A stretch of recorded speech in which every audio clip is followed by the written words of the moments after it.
Сәлем достар, менің есім Қайырбек, мен химия пәні мұғалімімін. Бүгін біз электролиттік диссоциация тақырыбын жалғастырамыз. Электролиттік диссоциация.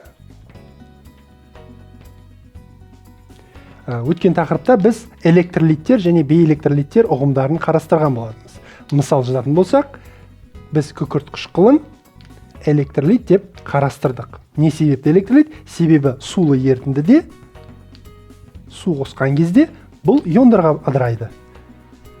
H+ және сульфат. Яғни біз қазір электролиттік диссоциация ұғымын былай түсіндірсек болады. Осы электролиттің негізінде. Электролиттік, яғни электролиттің бұл бізде күкірт қышқылы. Осы мысалда диссоциация, яғни сіздер ассоциация деген сөзді білесіздер. Ассоциация бұл қосылу. Диссоциация ыдырау, бөліну. Яғни не бөлініп жатыр? Электролит бөлініп жатыр. Нелерге? Иондарға. Яғни бізде оң зарядталған катион және теріс зарядталған анион пайда болды. Осы екеуі де ион, иондарға бөлінуін электролиттің біз электролиттік диссоциация дейміз. Бұл қай кезде жүреді? Электролиттік диссоциация электролиттердің суда ерігенде немесе балқығанда бөліну процесін айтады. Яғни электролиттердің еруі немесе балқуы кезіндегі ыдырау процесі. Ыдырауы. Яғни екі бөлшекке ыдырайды. Плюс ионға және минус ионға. Тағы да бір-екі мысал жазатын болсақ, электролитке біз ас тұзын айтқан болатынбыз, натрий хлориді. Оған су қосатын болсақ, аква, ол да оң және теріс иондарға ыдырайды. Натрий плюс және хлор минус. Бұл да электролиттік диссоциацияға мысал болады. Яғни әрқашан бізде екі түрлі ион болады. Оң және теріс. Электролиттік диссоциация, яғни біз бірінші электролиттерді түсіндіру үшін бұлардың ішіндегі электролиттердің байланыс, химиялық байланыс типіне келетін болсақ. Байланыс бойынша. Натрий хлоридінде қандай химиялық байланыс бар? Натрий хлоридінде бізде иондық кристалл торы бар, және химиялық байланыстың типі бізде иондық. Яғни бұның біз кристалдық торын сызатын болсақ, натрий плюс, хлор минус, натрий плюс, хлор минус. Осындай үлкен, шексіз, оң және теріс зарядталған иондардан тұратын үлкен бір құрылыс. Осы құрылыс бізде ас тұзын құрайды екен. Яғни бұның ішінде оң және теріс зарядталған иондар бар. Осы оң және теріс зарядталған иондардың арасында бізде тартылыс бар. Яғни электростатикалық тартылыс күші бар. Не себепті ол күш бар? Себебі сіздер білетіндей, оң және теріс зарядтар бір-бірін тартады. Осы тартылыстың нәтижесінде осы иондардың барлығы бір-біріне өте жақын орналасқан, және жақын орналасқандықтан олар бір қатты зат түзеді. Қатты кристалл. Қатты кристалл түзіп тұр. Енді осы кристаллға біз кристаллды суда еріткен кезде кристалл бұзылады да иондарға айналады, әрқайсысы жеке-жеке иондарға. Яғни мынаның ішінде миллиардтаған, триллиондаған иондар бірігіп тұрған кезде, су қосқан кезде олар жеке-жеке дара иондарға айналып ыдырайды. Тағы да мысал келтіретін болсақ, күкірт қышқылда осылайынан ыдырайды. Басқа тағы да бір мысал, біз қатты натрий хлоридін алып, натрий хлориді қатты температура беретін болсақ,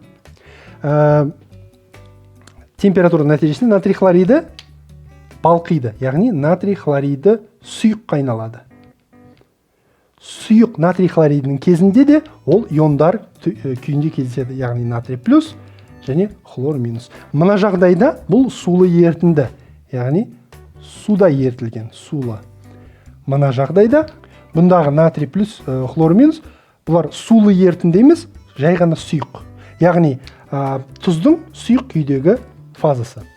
Екі жағдайда да натрий хлоридінің сулы ерітіндісінде натрий хлоридінің балқымасы да электролитке жатады, және ол электр тоғын өткізеді. Бұл бізде иондық байланысқа мысал. Одан басқа біз күрт қышқылын алған болатынбыз. Күрт қышқылын қарайтын болсақ,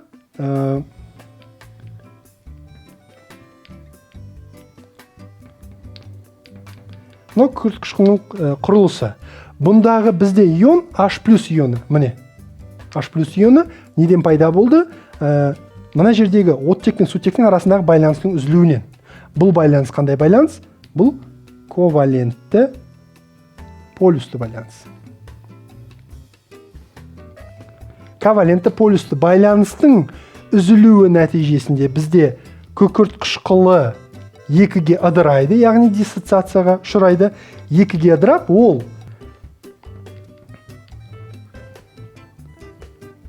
міне, мынау бізде сульфат анионы 2- және H+, 2H+ ионы пайда болады. Плюс 2H+ ионы. Нәтижесінде коваленттік байланыс үзілді. H+ катион үзілді және сульфат анион үзілді. Бұл да бізде электролиттік диссоциация. Сонда электролиттік диссоциация тек қана иондық байланыстың арасының үзілуі нәтижесінде және ковалентті полюсті байланыстың үзілуі нәтижесінде пайда болады екен. Бұдан басқа оқушылар бізде қандай байланыстың типтері бар? Бізде ковалентті полюссіз байланыс бар. Полюссіз. Мысал келтіретін болсақ, хлор. Хлор молекуласындағы байланыс ковалентті полюссіз. Бұнда бізде электролиттік диссоциация жүрмейді. Және жүрмегендіктен ол электр тоғын өткізбейді. Хлор бейэлектролит. Ал ковалентті полюстылар бізде электролит барлық емес, бірақ көбісі электролит болады. Енді ковалентті полюстылардың қайсы электролит болады, қайсы электролит болмайды. Бұған біз мынандай екі не алсақ болады. Сіздер мүмкін қышқыл деген ұғыммен танысқан боласыздар. Қышқыл және негіз. Егер де ковалентті полюсті қосылыстар қышқыл және негіз болса, олар электролит бола алады. Яғни электролит болады. Егер де олар қышқыл немесе негіз болмаса, олар электролит болмайды екен. Мысалға, хлор молекуласы бізде қышқылға жатпайды, немесе негізге жатпайды, сондықтан ол бейэлектролит.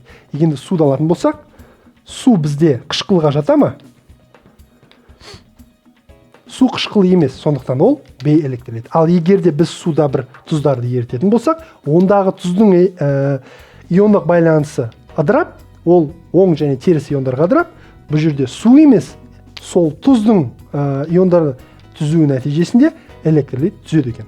Сонда біз қосылыстардың байланыс типіне байланысты иондық байланыста көбісінде еріткенде немесе балқытқанда электролиттер пайда болады, диссоциацияланады, және ковалентті полюстіде тек қышқыл немесе негіз болған жағдайда ғана электролит болуы мүмкін.